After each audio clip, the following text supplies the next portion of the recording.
يا أحمد التجاني وجمت رغبتي ومضى من أمري وما قل من صبري. Kita ketika berbuat baik itu, ya kalau tidak tahu cara ngatur hati, maka perbuatan baik kita percuma. Karena apa? Tidak karena Allah, tidak menuju Allah, tidak mengharapkan ridho Allah. Ini bahayanya. Yang seperti itu tersesat di atas sajadahnya, tersesat di atas kebaikannya. Maka dibutuhkan guru yang tahu jalan menuju Allah, namanya guru tarbiyah. Ya, guru tarbiyah ini tidak banyak ngomong, lebih banyak ngajari, ayo ini baca kamu biar hatinya lembut, ini baca biar tidak amarahmu itu tidak parah, tidak mendominasi dan lain sebagainya. Nah, dan banyak hal-hal yang diperintahkan oleh guru pada muridnya, intinya untuk membersihkan hati. Nah, setelah orang itu sudah bersih hatinya, tidak cukup sampai di situ orang yang wusul kepada Allah. Bagaimana? Ya, ada guru lagi di atasnya, guru tarkiyah namanya. Bagaimana guru tarkiyah?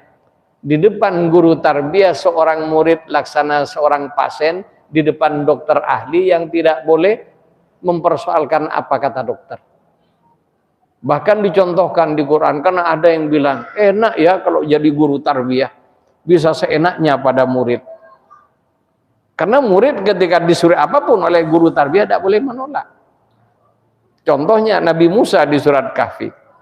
Ketika diperintah oleh Allah harus berguru kepada Al-Khidir, maka Nabi Musa minta izin untuk diterima sebagai murid. Bagaimana kata Al-Khidir? Kamu tidak sabar bareng saya. Karena kamu akan melihat perkara-perkara yang oleh Allah dihijab di hati kamu dan kamu tidak tahu permasalahannya. Ya, maksa diterima. Syaratnya kamu tidak boleh tanya apapun. Fala tas'alni an syai'in. Tidak boleh tanya apapun. Setelah dalam perjalanan bukan hanya tidak tanya, protes. Ketemu dengan apa? Ya minta nebeng di kapal. Setelah dalam perjalanan kapalnya dirusak sama Al-Khidir.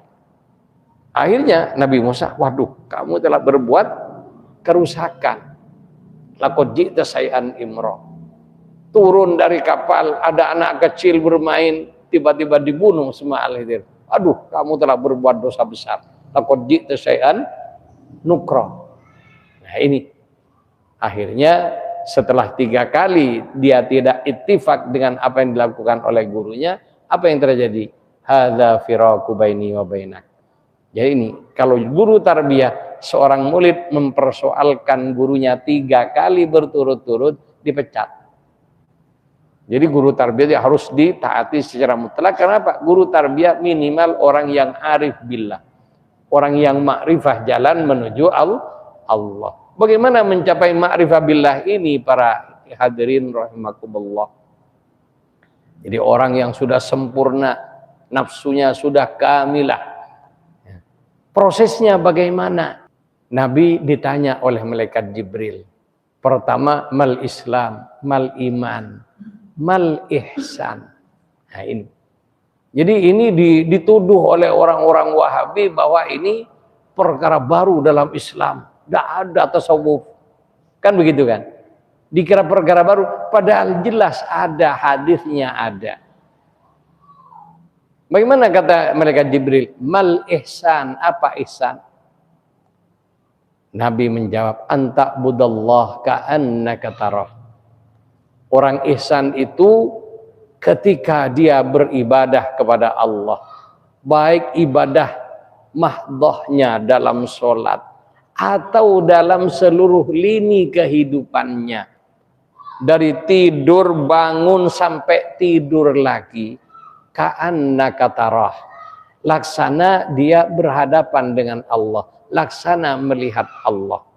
Kira-kira kalau kita kerja di sebuah kantor, tiap hari, tiap saat dalam jam kerja selalu ada di depan direktur utama, karena kita menjadi sekretarisnya kira-kira berani berbuat salah apa enggak? Jadi untuk para nabi maksum, untuk para aulia mahfuz, terjaga para aulia. Kalau nabi maksum, lebih daripada terjaga, dijamin tidak berbuat kesalahan sedikit pun. Kalau wali masih ada kemungkinannya karena wali tidak maksum, di bawah nabi apa mahfuz. Ya sama dengan penjagaan. Untuk kelas protokol penjaga presiden seperti ini lapisannya. Ring 1, ring 2, ring 3 dan sebagainya. Tapi kalau gubernur tidak seperti itu. Menteri tidak seperti itu. Pejabat di bawahnya apalagi. Nah itu. Demikian juga pejabat-pejabat Allah Subhanahu wa taala, para nabi maksum, para wali mahfuz, orang-orang yang terjaga.